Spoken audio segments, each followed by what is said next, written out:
Hello spartans, welcome back again. உங்கள் எல்லோரும் ஒரு புதிய ஸ்விங் வீடியோவில் சந்திக்கிறதுல மிக்க மகிழ்ச்சிங்க. ஸோ ஒரு ஷார்ட் கேப் விட்டுட்டு நான் அகைன் கிக் ஸ்டார்ட் பண்ணியிருக்கேன். ஸோ ப்ரீவியஸ் 4 days பிஃபோர் பார்த்தீங்கன்னா ஒரு ஸ்ட்ராட்டஜி நான் ரிவீல் பண்ணியிருந்தேன். அது ப்ரீவியஸ் ஸ்ட்ராட்டஜியோட கண்டினியூஷன் செகண்ட் பார்ட்டு. ஸோ அது நல்ல வரவேற்பு உங்கள்கிட்ட வந்திருந்தது.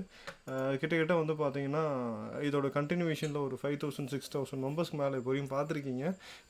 இது பார்த்தீங்கன்னா ஒரு ரெகுலர் இன்கம் எப்படி பண்ணலாம் அந்த மேட்டிக்கல் பிடிஎஃபோடு நான் கொடுத்துருக்கேன். பார்க்காதவங்க யாராவது இருந்தீங்க அப்படின்னா நம்மளோட சேனலில் பிளேலிஸ்ட்டுக்குள்ளே போனீங்கன்னா மேட்டிக்கல் ஸ்ட்ராட்டஜி பார்ட் 1 பார்ட் 2 ரெண்டுமே இருக்குது. ரெண்டுமே பாருங்கள். ஒன்ஸ் இது பார்த்து முடிச்சதுக்கப்புறமா நம்மளோட ஸ்மார்ட் மணியோட கான்செப்ட் வீடியோஸை பாருங்கள். ஓரளவுக்கு உங்களுக்கு அதை எப்படி மாடிஃபை பண்ணி பண்ணுறது அப்படிங்கிற ஒரு கிளாரிட்டி உங்களுக்கு டெஃபினட்டாக கிடைக்கும். ஓகேங்களா? So welcome back guys. So நம்ம இப்போ பார்க்குறது பார்த்தீங்கன்னா அகெயின் ஒரு ஸ்விங்கோட அப்டேட்டு. இப்போ நிஃப்டி கரண்ட்டில் சினாரியோ என்ன அப்படின்னு பார்த்தீங்கன்னா, கரண்ட்டில் நிஃப்டியை பொறுத்த வரைக்கும் இப்போ வரைக்கும் பை ஸ்ட்ரக்சரில் தான் இருக்குது. ஸோ எந்த விதமான சேஞ்சஸும் மார்க்கெட் இப்போ வரைக்கும் நமக்கு பண்ணல. ஸோ அகெயின் மார்க்கெட் கண்டினியூவாக அப் ட்ரெண்டை நோக்கி தான் போகிறதுக்கான வாய்ப்புகள் ரொம்ப அதிகமாக இருக்குது. அதனால் ஷார்ட் பொசிஷன் யாரும் எடுக்க வேணாம். நமக்கு ஆப்பர்ச்சுனிட்டி கிடைக்கும் போது ஷார்ட் பண்ணிக்கலாம், அல்லது அட்லீஸ்ட் ஒரு சோச் கிடைக்கட்டும் ரிவர்சலில் பண்ணிக்கலாம். நம்மளோட எலெக்ஷன் சென்ட்ரல் கவர்மெண்ட்டோட எலெக்ஷன் ரிசல்ட்டு வந்ததுக்கு அப்புறமா தான் மார்க்கெட்டில் ஒரு பெரிய பூம் நடக்கிறதுக்கு வாய்ப்பு இருக்குது. இப்போ டூரிங் எலெக்ஷனில் ஒரு பெரிய சேஞ்சஸ் எதுவும் வர்றதுக்கான வாய்ப்புகள் அதிகமாக இல்லை. அதுக்கு தகுந்த மாதிரி உங்களோட ஸ்விங்கோட பொசிஷனை எடுத்துக்கோங்க. ஸோ கிரெடிட் அதிகமாக வச்சுக்கோங்க, டெபிட் கம்மியாக வச்சுக்கோங்க. கிரெடிட் அப்படின்னா செல்லிங் பொசிஷன் அதிகமாக இருக்கணும். அது காலாக இருந்தாலும் சரி புட்டாக இருந்தாலும் சரி உங்கள் ஸ்ட்ராட்டஜியில் ஸ்விங் ஸ்ட்ராட்டஜியில் ஸோ பைங்கை விட செல்லிங் அதிகமாக வச்சுக்கோங்க. ஆனால் பை சைடு நீங்கள் ஓவராலாக இருக்கணும். ஓகேங்களா? நெக்ஸ்ட் பார்த்தீங்கன்னா பேங்க் நிஃப்டியை பொறுத்த வரைக்கும் கரெக்டாக லாஸ்ட்டாக ஒரு ஹார்மோனிக்கோட ஒரு பேட்டர்ன். இந்த பேட்டர்னோட நேம் தெரிஞ்சவங்க ஸோ தாராளமாக கமெண்ட் செக்ஷனில் இது என்ன பேட்டர்ன் சொல்லுங்கள். இப்போதைக்கு இந்த டார்கெட் ஃபுல்லாக 100% கம்ப்ளீட் ஆகிடுச்சு. ஸோ சேம் லாஜிக்கை திரும்ப பயன்படுத்த வேணாம். நம்மளோட ஹார்மோனிக்கோட ஸ்ட்ராட்டஜி கம்ப்ளீட் ஆகிடுச்சு. இப்போதைக்கு மார்க்கெட் ஒரு ரேஞ்சில் இருக்குது. ஸோ ஓவரால் பார்த்தா பை ட்ரெண்டில் தான் இருக்குது. ப்ரீவியஸாக பைஓபியை டேப் பண்ணி செல்லோவின் டேப் பண்ணி இப்போ மார்க்கெட் மிடில் நின்றுக்குது. ஸோ கரண்ட்டில் எந்த விதமான ட்ரேடும் நாம் எடுக்க முடியாது அப்படிங்கிறது தான் நம்மளோட பேங்க் நிஃப்டியை பொறுத்த வரைக்கும் நிதர்சனமான உண்மை. ஸோ வெயிட் பண்ணி பார்ப்போம். நல்ல ஒரு ஆப்பர்ச்சுனிட்டி கிடைச்சிச்சு அல்லது நல்ல ஒரு பிரேக் அவுட் எய்தர் மேலே அல்லது கீழே வந்துச்சுன்னா பார்க்கலாம். இப்போதைக்கு பார்த்தீங்கன்னா இந்த கரெக்ஷன் இது செல்லோட கரெக்ஷனாக தான் இருக்குது. ஆனால் ஓவரால் மார்க்கெட் பை.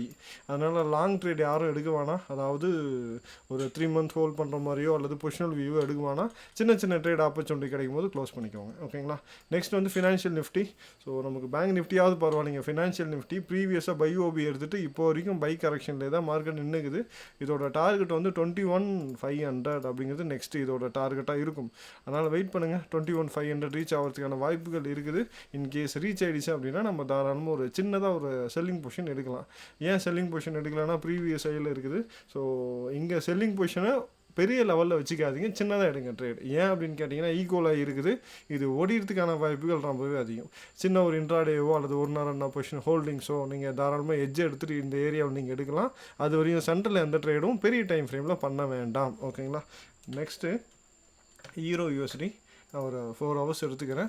ஸோ ஈரோ யூஎஸ்டியில் ப்ரீவியஸாக இருந்த லிக்விடிட்டி மொத்தமாக செல் ஸ்ட்ரக்சர் தான்.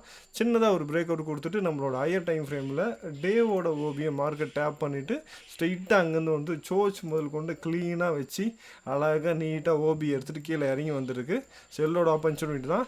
புதுசாக பை அடிக்கணும்னா கூட மார்க்கெட் இங்கே வரணும். அரௌண்டு 1.0625 வர மார்க்கெட் இறங்கினா தான் நெக்ஸ்ட் பை ஆப்பர்ச்சுனிட்டி பார்க்க முடியும். இங்கெல்லாம் பை ஆப்பர்ச்சுனிட்டி அவ்வளோ ஒன்றும் பெருசாலாம் ஒன்றும் இல்லை. அகைன் செல்லோட ஆப்பர்ச்சுனிட்டி அப்படின்னா ஒரு எக்ஸ் மார்க்கெட் கொடுக்கட்டும். ஸோ நல்லா கீழே இறங்கி நல்லா ஒரு எக்ஸ் கொடுத்துச்சு. இந்த மாதிரி எக்ஸ் பிரேக் அவுட் வருது அல்லது இதை நம்ம இன்டியூஸ்மெண்ட் அப்படின்னு சொல்லுவோம், ஸ்ட்ரக்சரில் எக்ஸ்ன்னு சொல்லுவோம். இன்டியூஸ்மெண்ட் வந்ததுக்கு அப்புறமா நம்ம இந்த ஓபியை கூட மார்க் பண்ணலாம். ஆனால் இன்டியூஸ்மெண்ட் வர்றதுக்கு முன்னாடி இதை மார்க் பண்ண வேணாம். நமக்கு யூரோ யூஎஸ்டியை பொறுத்த வரைக்கும் ஸ்டில் செல் பொசிஷன் தான், பை கிடையாது. நெக்ஸ்ட் கோல்டுங்க. ஸோ அது பாட்டுக்கு ராக்கெட் வேகத்தில் பார்த்தீங்கன்னா பையிலே தான் போயினுக்குது. இப்போ எந்த விதமான சோச்சும் கிடையாது. சின்னதாக ஒரு ஸ்விங்கோட ஆப்பர்ச்சுனிட்டி நமக்கு பையில் இங்கே ட்ரிகர் ஆகியிருக்குது. இருந்தாலும் இது நான் ட்ரை பண்ண மாட்டேன். ஏன்னு கேட்டிங்கன்னா ஹிஸ்டாரிக்கல் ஆகி ப்ளஸ் இது ஃபுல்லாக வந்து பார்த்திங்கன்னா லிக்விடிட்டி தாங்க. ஸோ இது ஃபுல்லாக மார்க்கெட் வந்து எடுக்கிறதுக்கான வாய்ப்புகள் ரொம்ப அதிகம். அதனால் இந்த பை ட்ரேடுங்கிறது லாங்கெல்லாம் கிடையாது, ஒரு சின்ன ஒரு ஸ்கேல்ப் அவ்வளோதான், பெரிய ஆப்பர்ச்சுனிட்டியெல்லாம் இல்லை. ஸோ பீன் செல் சைட், கோல்டை பை சைடில் வச்சுக்காதீங்க. ஸோ லாங் ரன் நமக்கு பையில் இருந்தாலும் ஹிஸ்டாரிக் லைவில் இருக்குது, செல்லிங்கை வந்து தாராளமாக நம்ம எதிர்பார்க்கலாம். பையிங்கை வச்சு நீங்கள் தயவு செஞ்சு ஹோல்ட் பண்ணாதீங்க, ஆப்பர்ச்சுனிட்டி வந்து ரொம்ப ரொம்ப ரொம்ப கம்மி தான் பை சைடில். அதுக்கு அடுத்தது வந்து பார்த்திங்கன்னா நம்ம சில்வர் பார்ப்போம். சில்வரோட ஆப்பர்ச்சுனிட்டியை பொறுத்த வரைக்கும் ஓவராலாக வந்து பார்த்திங்கன்னா சில்வர் வந்து பை சைடில் தான் இருக்குது. ஸோ செல்லுக்கு வந்து இப்போ வர மார்க்கெட் வரலை, சின்னதாக ஒரு கரெக்ஷன் தான். ஸோ கோல்டுக்கும் சில்வருக்கும் நிறைய சேஞ்சஸ் இருக்குது. ஏன்னா ஸ்ட்ரக்சர் வந்து கோல்டுக்கும் சில்வருக்கும் ஸ்லைட்லி சேஞ்சஸ் நிறையவே வருது. ஸோ நம்ம சில்வரை பொறுத்த வரைக்கும் நமக்கு சோர்ச் கூட கிடையாது, சோர்ச் கூட இல்லாதனால பொசிஷனல் செல்லிங் எடுக்க வேணாம். ஸோ மாட்ரேட்டாக செல்லிங் வந்து ட்ரை பண்ணலாம். ஸோ மாட்ரேட்டாக செல்லிங் ட்ரை பண்ணாலும் மார்க்கெட் ஓரளவுக்காவது இது வரையுமாவது போகணும். ஓகேங்களா. லாங் எங்கே எடுக்கலாம் அப்படின்னா நியர் 24 பக்கத்தில் இருக்கக்கூடிய ஓபியில் நம்ம லாங் ஆப்பர்ச்சுனிட்டி பார்க்கலாம். இப்போதைக்கு இந்த 2 ஓபி தவிர சென்ட்ரலில் ட்ரை பண்ணாதீங்க. சென்ட்ரல் ட்ரை பண்ணுறது ஒரு ரொம்ப ரிஸ்க்காக போய் முடியறதுக்கு வாய்ப்புகள் அதிகமாக இருக்குது. நெக்ஸ்ட் வந்து யூஎஸ் ஆயில். யூஎஸ் ஆயிலை பொறுத்த வரைக்கும் கிளியர் புல்லிஷ் தான். ஸோ எந்த சேஞ்சஸும் கிடையாது. ஸோ ஒரு ஸ்விங் ஆப்பர்ச்சுனிட்டி வந்து பார்த்திங்கன்னா கிட்டத்தட்ட நமக்கு வந்து எந்த ஏரியாவில் இருக்குது, 79.7475 இந்த ரேஞ்சில் இருக்குது. கன்ஃபர்மேஷனல் ட்ரேடு தான் பண்ணணும். அதுக்கடுத்த ஆப்பர்ச்சுனிட்டி 77.87 இந்த ரேஞ்சில் இருக்குது. அதுக்கடுத்து எக்ஸ்ட்ரீம் ஓபி வந்து பார்த்திங்கன்னா 76.21 இருக்குது. இது எல்லாமே பையோட ஆப்பர்ச்சுனிட்டி தான், செல்லோட ஆப்பர்ச்சுனிட்டி கிடையாது. செல்லோட ஆப்பர்ச்சுனிட்டியை பொறுத்த வரைக்கும் இன்னும் நல்லா நம்ம மேலே பார்க்கும்போது இன்னும் ஆப்பர்ச்சுனிட்டி இன்னும் மேலே இருக்குது. 4 ஹவர் நம்ம செக் பண்ணும்போது 4 ஹவரோட ஆப்பர்ச்சுனிட்டி ஸ்ட்ரைட்டாக வந்து கிட்டத்தட்ட 87 இருக்குது. ஓகேங்களா. ஸோ கரண்ட் மார்க்கெட்லேருந்து கிட்டத்தட்ட ஒரு $7.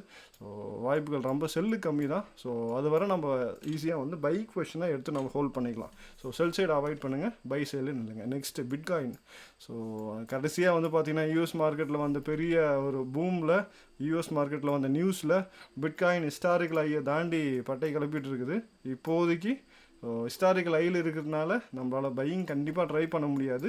பையோட ஓபியை பொறுத்த வரைக்கும் நான் லாங் ரனில் சொல்கிறேன். ஸோ பையை பொறுத்த வரைக்கும் நமக்கு பிலோ 50,000 வந்தால் தான் சேஃபு, அது வரை சேஃப் இல்லை. ஸோ பெரிய ஸ்ட்ரக்சரை பொறுத்த வரைக்கும் பிலோ $50,000 வரட்டும். ஸோ அதுக்கு முன்னாடி யாரும் ட்ரை பண்ண வேணாம். இதோ ஸ்விங்கோட ஆப்பர்ச்சுனிட்டி பார்க்கும்போது நமக்கு ஸ்டில் இந்த லிக்விடிட்டி தான் மொத்தமாக கண்ணுக்கு தென்படுது. ஸோ இது ஃபுல்லாக அடிக்கிறதுக்கு தான் மார்க்கெட் ட்ரை பண்ணோம். ஏன்னா ஃபுல்லாக லிக்விடிட்டி தான். இந்த ஏரியாவில் எங்கேயும் செல் ஆப்பர்ச்சுனிட்டி வந்தோன்னா செல் பண்ணாதீங்க. பை ஆப்பர்ச்சுனிட்டியை பொறுத்த வரைக்கும் அட்லீஸ்ட் ஒரு 60 கீழே இறங்கட்டும். ஏன்னா கரண்ட் ஸ்விங்கோட கரெக்ஷன் நம்ம எப்பயும் எதிர்பார்ப்போம் இல்லைங்களா, 0.5 அது கூட ரீச் ஆகலை. நம்ம 60,000 எதிர்பார்க்கும்போது அது கீழே வரட்டும். இங்கே இருக்கக்கூடிய ஓபியை மார்க் பண்ணி பண்ணலாம். பட் பெஸ்ட் ஆப்பர்ச்சுனிட்டிங்கிறது டேவை பொறுத்த வரைக்கும் 50,000 தான் இருக்குது. ஸோ அதை தாண்டி நம்ம எங்கே ட்ரை பண்ணாலும் வேஸ்ட்டு தான். செல் ஆப்பர்ச்சுனிட்டி பார்க்க முடியாது. பிலோ 50 வந்தால் பை பார்க்கலாம், ஹிஸ்டாரிக்கல் ஐயில் இருக்குது.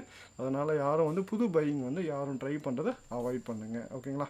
ரைட்டு. ஸோ நெக்ஸ்ட் வந்து பார்த்திங்கன்னா நம்ம நிஃப்டியோட ஓவரால் வியூ ஒன்று பார்த்துடலாம். நிஃப்டியோட ஆப்ஷன் செயின் செக் பண்ணிக்கலாம் ஒரு கன்ஃபர்மேஷனுக்காக. ஸோ கரண்ட் மந்தோட எக்ஸ்பைரி எடுத்துக்கிறேன். ஸோ ஒரு 4 days தான் இருக்குது. ஸோ கரண்ட் மந்த்தை பொறுத்த வரைக்கும் எக்ஸ்ட்ராடனரியாக பையோட ஆப்பர்ச்சுனிட்டி 22 வந்து கிரியேட் பண்ணியிருக்காங்க. ஸோ ஃபுல்லாக வந்து புட்டை தான் ஷார்ட் பண்ணியிருக்காங்க. 22 நல்ல ஆப்பர்ச்சுனிட்டி இருக்குது. மார்க்கெட் வந்து எக்ஸாக்டாக ஒரு 100 பாயிண்ட்ஸ்லாம் சுற்றிட்டு இருக்குது. ஸோ இங்கே வந்து சின்ன ஸ்கேல்ப்பு தான், பெருசாக பண்ண முடியாது. ஏன்னா நாம் எதிர்பார்க்குறது என்னவோ கிட்டக்கிட்ட வந்து ஒரு 21,000 கிட்ட, எவ்வளோ பாயிண்ட்டுங்க 1000 பாயிண்ட் டவுன்ஃபால் எதிர்பார்த்துட்ருக்கேன். இங்கே வந்து நம்ம பையிங் ட்ரை பண்ணுவோம். ஆனால் ஓவராலாக பையில் இருக்குது. ஸோ வெயிட் பண்ணி பார்க்கலாம். சென்டரில் இன்பிட்வீனில் யாரும் ட்ரேடு எடுத்து மாட்டிக்க வேண்டாம். ஸோ ஓவரால் பொசிஷன் என்னவோ, ஓவராலாக மார்க்கெட் எந்த வியூவில் போயிட்டுருக்கோ அந்த வியூவில் ட்ரேட் பண்ணுங்கள். ஓபியை பொறுத்த வரைக்கும் ட்ரேட் பண்ணுறது ரொம்ப ஈஸி. ஏன்னு கேட்டிங்கன்னா என்ட்ரி எஸ்எல் டார்கெட்டு டக்குன்னு உங்களுக்கு கிடைக்கும், ஈஸியாக கட் பண்ணிட்டு போயிடலாம். மார்க்கெட் ஸ்ட்ரக்சரையும் ஓபியும் பையிலேருந்து செல்லுலேருந்து பை ஈஸியாக ஜம்ப் பண்ண முடியும். ஓபியை பொறுத்த வரைக்கும் பை ஸ்ட்ரக்சர்லேயே போனாலும் கொஞ்சமாக ரிஸ்க் எடுத்து செல் அடிக்கலாம், செல்லோட ஓபியில். செல் ஸ்ட்ரக்சர்லேயே போனாலும் லைட்டாக ரிஸ்க் எடுத்து நம்ம பையிங் ட்ரை பண்ணலாம். இது வந்து இந்த ஓபியில் மட்டும் தான் பாசிபிள். இதை இன்னும் கொஞ்சம் லேர்ன் பண்ணோம் அப்படின்னா நம்மளோட ஸ்மார்ட் மணியோட வீடியோ நான் தெளிவாக கொடுத்துருக்கேன். ஸ்ட்ரக்சரையும் ஓபியும் எப்படி மார்க் பண்ணுறதுன்ட்டு அது ஒரு முறை பார்த்துட்டு ட்ரை பண்ணுங்கள். அப்கமிங் டேஸில் கண்டினியூ வீடியோ போட நான் ட்ரை பண்ணுறேன். Thank you so much. வெயிட் பண்ணி பண்ணுங்கள், ஹெட்ஜிங் பண்ணி பண்ணுங்கள். Thank you guys.